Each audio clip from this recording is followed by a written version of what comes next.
दोस्तों, स्वागत है आपका ज्योग्राफिकल ओरिएंटेशन इन्फो चैनल में। और आज हम क्लास 8 की एनसीईआरटी ज्योग्राफी शुरू कर रहे हैं। तो शुरू करते हैं चैप्टर नंबर 1। तो चैप्टर नंबर 1 है आपका रिसोर्सेज।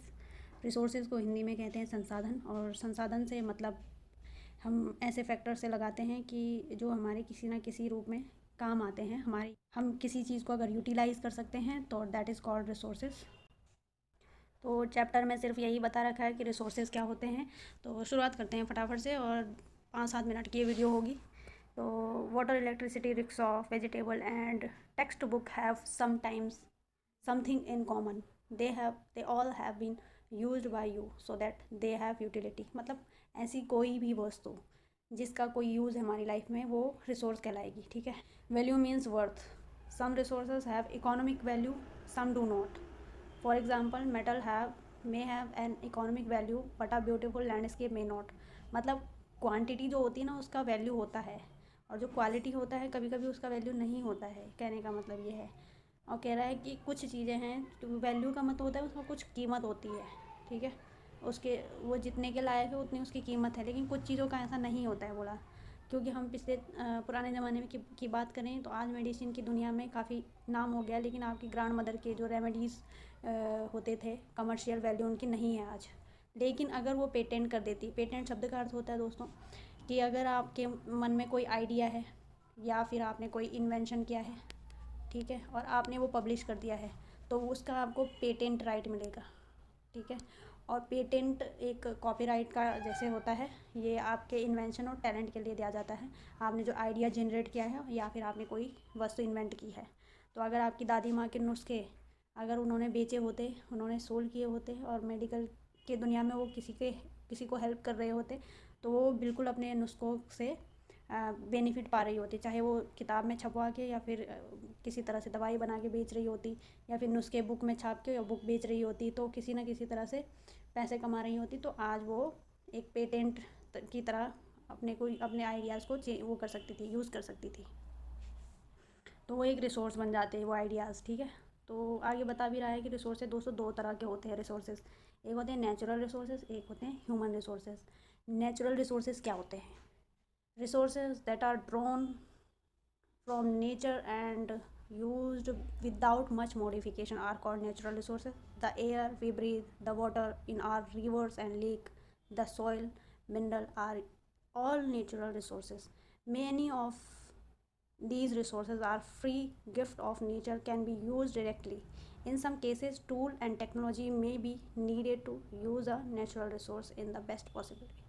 मतलब क्या है कि जो भी आपके नेचुरल रिसोर्सेज है जो हमें प्रकृति से मिले हैं, उन्हें हम अगर वैसे ही यूज़ करते हैं तो वो नेचुरल रिसोर्सेज कहलाते हैं। हाँ, कुछ मामलों में हमें उनको यूज़ करने के लिए टेक्नोलॉजी और टूल्स की भी ज़रूरत पड़ती है।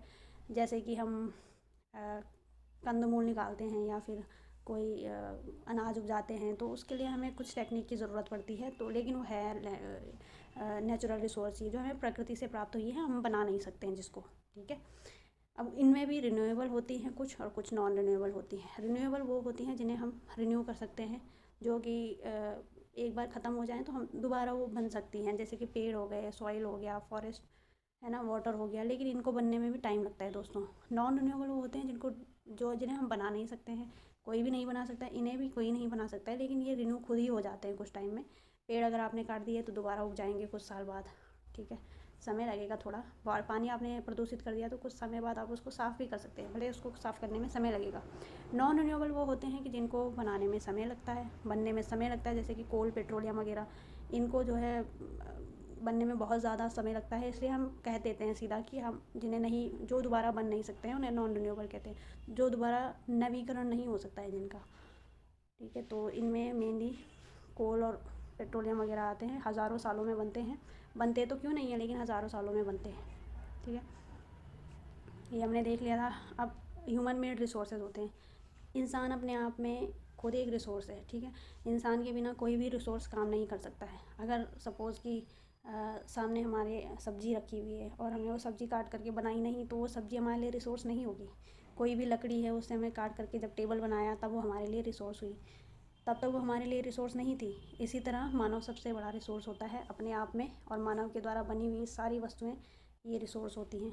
अभी हम देख लेते हैं नीचे कि ह्यूमन रिसोर्सेज क्या क्या इन्होंने बता रखे हैं।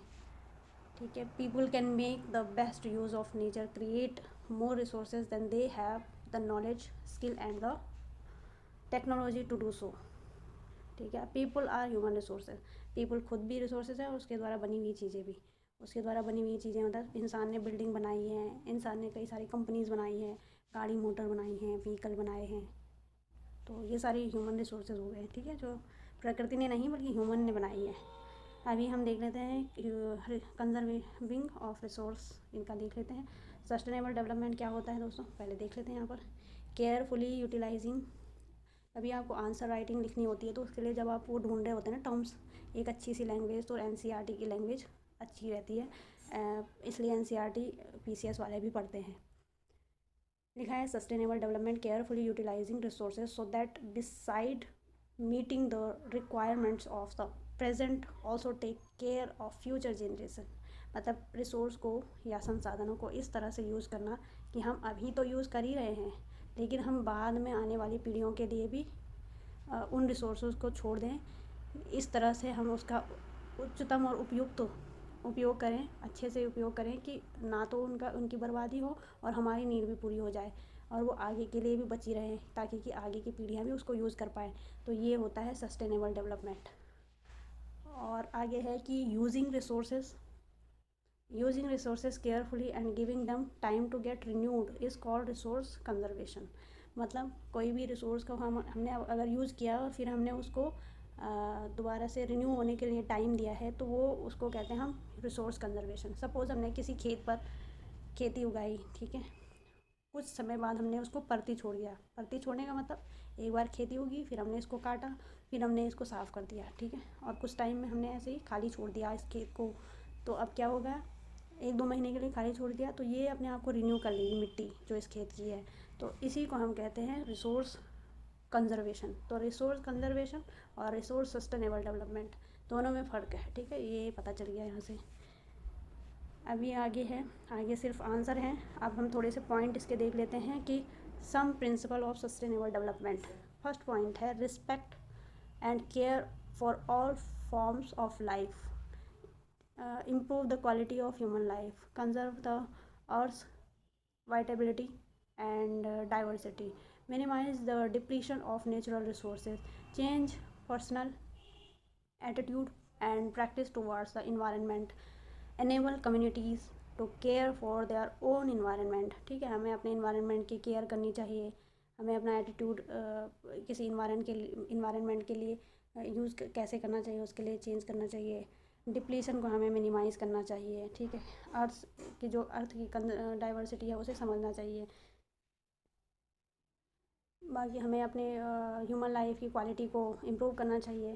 बाकी एक ये है कि सारे जीव जंतुओं का हमें आदर करना चाहिए, रिस्पेक्ट करना चाहिए। क्वेश्चन देख लेते हैं, which one of the following does not make sustain substance a resource. तो यूटिलिटी करती है, वैल्यू भी करती है। जब किसी चीज़ की वैल्यू होगी तभी वो रिसोर्स बनती है, जब उसका कोई उपयोग होगा वो तभी रिसोर्स बनती है। ये दोनों चीज़ें होनी बहुत ज़रूरी है। ये वाला नहीं है तो सही आंसर ये हो जाएगा। ठीक है, तो फर्स्ट का सही आंसर सी हो जाएगा। Which one of the following is a human made resources. तो ये है ह्यूमन मेड मेडिसिन हम बना सकते हैं। आगे है complete the sentence statement, complete the statement. Non renewable resources are those which have limited stock. ठीक है, नॉन रिन्यूएबल रिसोर्सेज वो होते हैं जिनका लिमिटेड स्टॉक है और जिनको हम दोबारा से बना नहीं सकते हैं। ठीक है, और वो बन भी नहीं सकते हैं, बनेंगे तो बहुत ही हज़ारों लाखों समय का टाइम लग जाएगा, तब तक कोई इंसान ही नहीं रहेगा। तो थैंक्स फॉर वॉचिंग, अगले वीडियो में मिलते हैं। Okay bye, take care, like share subscribe.